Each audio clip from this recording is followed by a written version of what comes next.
Hello guys, இந்த conveyor task வச்சதும் வச்சாங்க. ஒவ்வொருத்தருடைய முகத்திரைகள் அப்படியே வெளிப்படையாக வந்து தெரிகிறது அப்படின்னு தான் வந்து சொல்லி ஆகணும். குறிப்பிட்டு சொல்லணும் அப்படின்னு பார்த்தீங்கன்னா ஜெப்ரி, அதுக்கப்புறம் அன்ஷிதா, அதுக்கப்புறம் பவித்ரா, இந்த பக்கம் பார்த்தீங்க அப்படின்னா விஜய் விஷால், ரயான், அதே மாதிரி அருண் பிரசாத் அப்படின்னு சொல்லி ஒவ்வொருத்தருடைய பேர் வந்து சொல்லிக்கிட்டு போயிட்டே இருக்கலாம். ஸோ நான் இப்போ சொன்னல ஒரு லிஸ்ட்டில், அந்த லிஸ்ட்டில் வந்து பாசிட்டிவாகவும் இருக்காங்க அண்ட் நெகட்டிவாகவும் இருக்காங்க. ஸோ அதனால் எல்லாரையும் நெகட்டிவாக மட்டும் நினைக்காதீங்க. இந்த விதத்தில் வந்து ஜெப்ரி அவர்கள் இருக்கார் இல்லையா, இவர் இருக்கிறதுலே ஒரு மோசமான ஒரு கேம் பிளே வந்து பண்ணிகிட்ருக்காரு அப்படின்னு தான் வந்து சொல்லி ஆகணும். இதுக்கு உடந்தையாக வந்து யார் இருக்காங்க அப்படின்னு பார்த்தீங்கன்னா அருண் பிரசாத்தோடைய டீமும், அதே மாதிரி விஜய் விஷால் அவர்களும் அண்ட் அன்ஷிதா அவர்களும். என்ன நடந்துச்சு அப்படிங்கிறத பற்றி கிளியராக வந்து டிஸ்கஸ் பண்ணலாம். அதே மாதிரி அருண் பிரசாத் அவர்கள் இருக்கார் இல்லையா, அவருக்கு வந்து கையில் வந்து காயம் ஏற்பட்டிருக்கு. ஸோ அதனால் அவர் வந்து கன்ஃபெஷன் ரூமுக்கு வந்து போயிருக்காப்புல. ஸோ அவருக்கு என்ன ஆச்சு, அதே மாதிரி அன்ஷிதா அவர்களுக்கும் பவித்ரா அவர்களுக்கும் ஒரு பெரிய சண்டைகள் வந்து நடந்தது. இவங்க ரெண்டு பேருக்குள்ள ஏன் சண்டைகள் நடந்துச்சு அப்படிங்கிறத பற்றிலாம் இந்த வீடியோவில் முழுசாக வந்து பார்க்கலாம். ஸோ இந்த வீடியோக்கு போகிறதுக்கு முன்னாடி நம்மளுடைய சேனலை சப்ஸ்கிரைப் பண்ணாதவங்க சப்ஸ்கிரைப் பண்ணி வச்சுக்கோங்க. பக்கத்தில் ஒரு பெல் ஐக்கான் இருக்கும், அதையும் ப்ரெஸ் பண்ணி ஹாலில் போட்டுக்கோங்க. அப்போ தான் நாங்கள் அப்டேட் பண்ணுற ஒவ்வொரு வருஷமும் உங்களுக்கு நோட்டிஃபிகேஷன் வந்து சேரும். அது தாண்டி இந்த வீடியோ குறைஞ்சபட்சம் ஒரு 1000 லைக்கான எதிர்பார்க்குறோம். ஸோ லைக்கை போடுங்க, வீடியோ பாருங்கள். வாங்க இன்று வீடியோக்குள்ள வந்து போகலாம். இன்றைக்கி ஆஃப்டர்நூனுக்கு அப்புறம் சாப்பாடெல்லாம் முடிஞ்சதுக்கப்புறம் மறுபடியும் வந்து டாஸ்க் வந்து ஆரம்பிக்கிறாங்க. ஆரம்பிக்கும் போது வந்து பார்த்தீங்க அப்படின்னா சில பல ரூல்ஸ் அண்ட் ரெகுலேஷன்ஸை இவங்களே வந்து இவங்களுக்குள்ளே வந்து வகுத்துக்கிறாங்க. ஆல்ரெடி பிக் பாஸ் கொடுத்த ரூல்ஸ் அண்ட் ரெகுலேஷன் தான், பட் இருந்தாலும் அதில் கொஞ்சம் மாடிஃபிகேஷன் பண்ணி சில விஷயத்தை வந்து பண்ணிகிட்டு இருக்காங்க. அந்த விதத்தில் வந்து பார்த்தீங்க அப்படின்னா அந்த ரெட் கோட் வந்து இருக்கு இல்லையா, அந்த கன்வேயர் இருக்கிற இடத்துல அதுக்குள்ளார வந்து கால்களை வைக்கக்கூடாது அப்படின்னு சொல்லி ரூல்ஸ் அண்ட் ரெகுலேஷன்ஸில் வந்து ஆல்ரெடி வந்து இருக்குது. பட் அடிக்கடிக்கு வந்து பார்த்திங்க அப்படின்னா அவங்க கால்களை வந்து வச்சுக்கிட்டே வந்து இருக்காங்க. அது ஒவ்வொரு தடவையும் டீம் வந்து மெம்பர்ஸ் எல்லாம் இருக்காங்க இல்லையா, அவங்க வந்து அதை நோட் பண்ணி ஒவ்வொரு தடவையும் வந்து சொல்லிக்கிட்டே இருக்காங்க. குறிப்பாக வந்து அருண் பிரசாத்தை பற்றி ரயான் அவர்கள் வந்து சொல்கிறாரு. அதே மாதிரி முத்துக்குமரன் வந்து பார்த்திங்க அப்படின்னா நம்மளுடைய ஜெப்ரி அவர்களை வந்து சொல்கிறாங்க. அதே மாதிரி மஞ்சரி அவர்கள் ஜெப்ரி அவர்களை வந்து சொல்கிறாங்க. அன்ஷிதா வந்து முத்துக்குமரன் வந்து சொல்கிறாங்க. ஸோ இந்த மாதிரி வந்து சொல்லிக்கிட்டே வந்து இருக்காங்க. இது எங்கே பிரச்சனையாக வந்து மாறுது அப்படின்னு பார்த்தீங்கன்னா, இவங்க கன்வேயர் கிட்ட வந்து போகும்போது ஒரு ஆள் இருக்கும்போது இன்னொரு ஆள் வந்து புஷ் பண்ணுறாங்க. புஷ் பண்ணும்போது இவங்க அந்த கோடை தாண்டி வந்து உள்ளர வந்து போகிறாங்க. ஸோ உள்ளர போனதுக்கப்புறம் எல்லாரும் லபோ லபோ லபோ லபோன்னு உள்ளே போகிறாங்க அப்படின்னு சொன்னால் அது எந்த விதத்தில் நியாயமாக இருக்கும்? ஒன்று, இவங்க புஷ் பண்ணாமல் விளையாடணும். அப்படி இல்லைன்னா இவங்க கரெக்டாக அந்த ரூல்ஸ் அண்ட் ரெகுலேஷனை ஃபாலோ பண்ணி விளையாடணும். அப்படி விளையாடல அப்படின்னாக்கா கண்டிப்பாக வந்து இந்த ஆட்டம் சுவாரஸ்யமாக இருக்க போகிறதில்ல.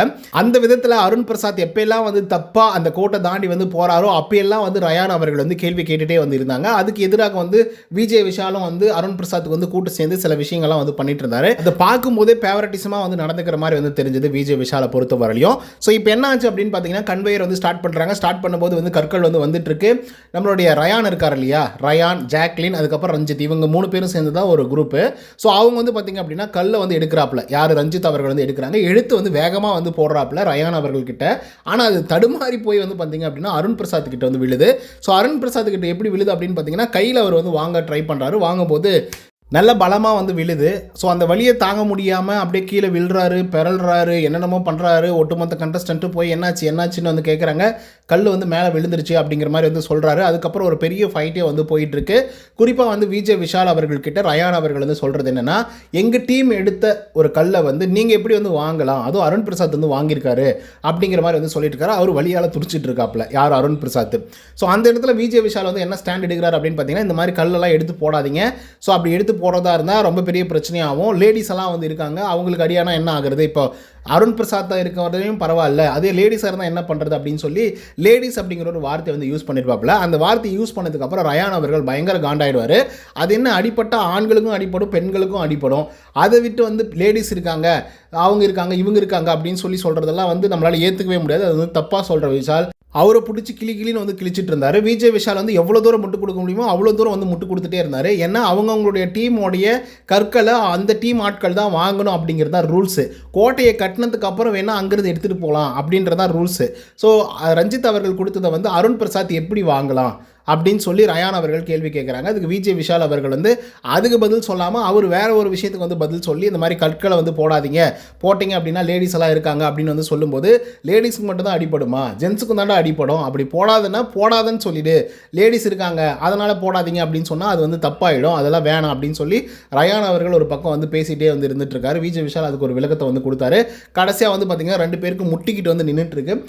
முட்டிக்கிட்டு நின்றுட்டு இருக்கும்போது விஜய் விஷால் வந்து சொல்லிட்டாப்ல, சரி ஓகே மச்சான், நான் சொன்னது வந்து தப்பு தான், லேடிஸ் அப்படிங்கிற ஒரு வார்த்தையை வந்து யூஸ் பண்ணிருக்கக்கூடாது அப்படின்னு வந்து சொல்லி முடிக்கிறாங்க. இதுக்கு அடுத்த ரவுண்ட் வந்து ஸ்டார்ட் ஆகுது. எல்லாருமே கல்களில் வந்து பார்த்தீங்கன்னா எடுக்கிறாங்க. எல்லாரும் கரெக்டாக டீசெண்டாக தான் வந்து ப்ளே பண்ணிட்டு இருக்காங்க. இந்த ஜெப்ரியோட டீம் வந்து இருக்குல்ல, இருக்கிறதுலே ஒரு ஒஸ்டான டீம் அப்படின்னு தான் வந்து சொல்லி ஆகணும். ஏன்னா இந்த ரூல்ஸை பிரேக் பண்ணுறது, இந்த ஆல்டர் பண்ணுறது, உள்ளே வந்து அந்த ரெட் லைன் இருக்குது அப்படின்னா அதுக்குள்ளே காலை வைக்கக்கூடாது அப்படிங்கிறது தான் ரூல்ஸே.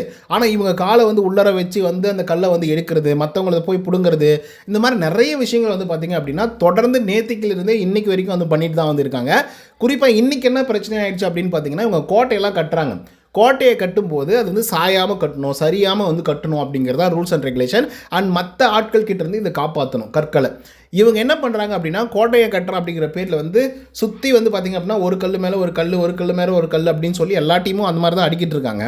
இவங்க என்ன பண்ணுறாங்க அப்படின்னா, ஸ்பெஷலாக உள்ளர போய் கற்களை வந்து வச்சு கீழே வந்து அந்த கோட்டைகள் வந்து விழாத மாதிரி பேஸை வந்து செட் பண்ணி வச்சுருக்காங்க. ஸோ ஆல்ரெடி வந்து மற்ற கண்டஸ்டன்ட்லாம் வந்து முறையிடுறாங்க, டே இது தப்புடா, இது வந்து தப்பு அப்படின்னு சொல்லிட்டு ரஞ்சித் அவர்கள் வந்து பயங்கரமாக சவுண்ட் பண்ணி பயங்கரமாக வந்து கோவப்பட்டு வந்து கேட்டுட்ருக்காங்க. நீங்கள் வந்து ரூல்ஸ்க்கு அகெயின்ஸ்டாக வந்து விளையாடிட்டுருக்கீங்க, இது தப்புடா அப்படின்னு வந்து சொல்லிட்டு இருக்கும்போது ஜெப்ரி வந்து பார்த்திங்க அப்படின்னா, சரி ஓகே நாங்கள் கல்லை எடுக்கிறேங்க, ஏன்னா அதை வச்சிருக்கிறதான பிரச்சனை அப்படின்னு சொல்லி ஜெப்ரியும் அன்ஷிதாவும் சேர்ந்து கற்களை எடுக்க சொல்கிறாங்க.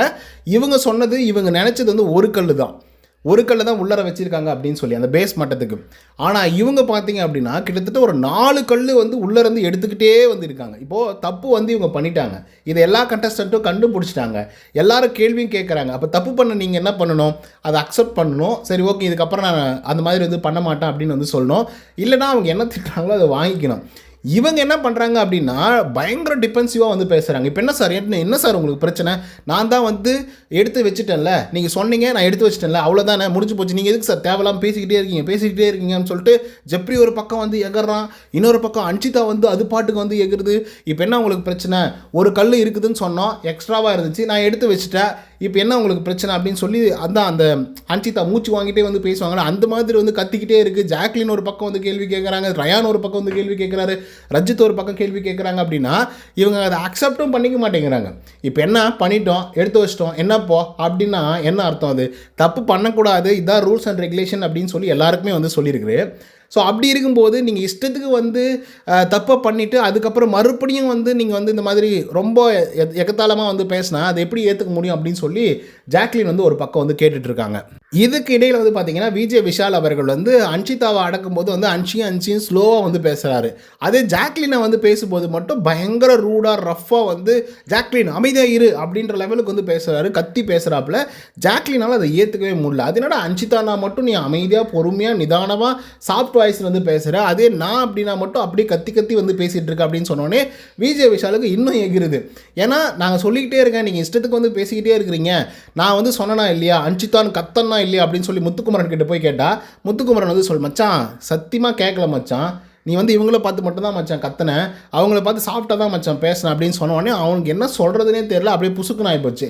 மறுபடியும் போய் அன்ஷிதா கிட்ட நீங்கள் வந்து தப்பு பண்ணுறீங்க, நான் மறுபடியும் இந்த மாதிரிலாம் ஃபேவரெலாம் பண்ண மாட்டேன், மறுபடியும் நீங்கள் தப்பு பண்ணிக்கிட்டே இருந்தீங்க அப்படின்னா நான் மொத்தமாக டெமாலிஷ் வந்து பண்ணிவிடுவேன் அப்படின்னு சொல்லக்கூடிய ஒரு ஆள் விஜய் விஷால். அப்போ தப்பு பண்ணியிருக்காங்க அப்படிங்கிறது உங்களுக்கு தெரியுது, அப்போ அதுக்கு பனிஷ்மெண்ட் கொடுக்கணும் அப்படிங்கிறது உங்களுடைய கடமை. நீங்கள் வந்து ஏன்னா கேப்டனாக வந்து இருந்துட்டு இருக்கீங்க, ஒரு ஆர்கியூமெண்ட் வந்து வரும்போது எல்லாரையும் ஈக்குவலாக ட்ரீட் பண்ணணும் அப்படிங்கிறது தான் கேப்டனுடைய நிலைப்பாடாக இருக்கணும். ஆனால் இவர் என்ன பண்ணுறாரு அப்படின்னா அன்ஷிதா கிட்ட ஒரு மாதிரியும் ஜாக்லின் கிட்ட ஒரு மாதிரியும் வந்து பேசுகிறாரு. இது ஒரு பக்கம் வந்து போயிட்டுருக்கு. இன்னொரு பக்கம் பவித்ரா அவர்களுக்கு அவங்க பண்ணுறது தப்பு அப்படிங்கிறது தெரிஞ்சதுக்கு அப்புறம் என்ன சொல்கிறாங்க அப்படின்னா, அமைதியாரு வாய மூடு அப்படிங்கிற ஒரு வார்த்தையை வந்து யூஸ் பண்ணுறாங்க அன்ஷிதா கிட்ட. இதை சொன்ன உடனே நீ எப்படி வாய மூடுன்னு சொல்லலாம், நீ எப்படி வாய மூடு சொல்லலாம்னு ஒரு 100 தடவை சொல்லியிருப்பாங்க பவித்ரா கிட்ட.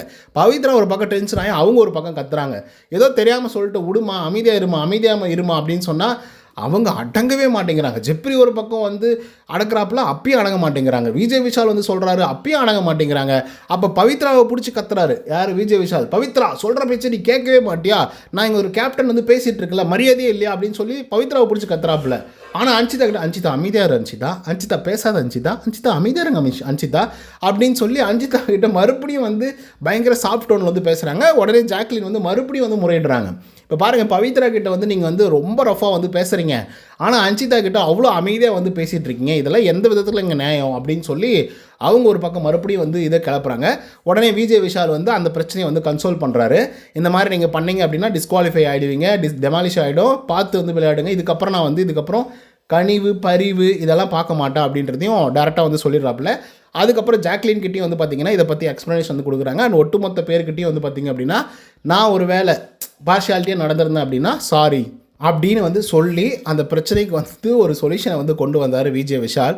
ஸோ இப்போ நீங்கள் சொல்லுங்கள், ஒருத்தர்கிட்ட ஒரு மாதிரி இன்னொருத்தர்கிட்ட ஒரு மாதிரி விஜய் விஷாலுடைய நிலைப்பாடை பற்றி நீங்கள் என்ன நினைக்கிறீங்க? அதே மாதிரி ஜெப்ரி டீம் பண்ணக்கூடிய அட்டூழியங்களை பற்றி என்ன நினைக்கிறீங்க?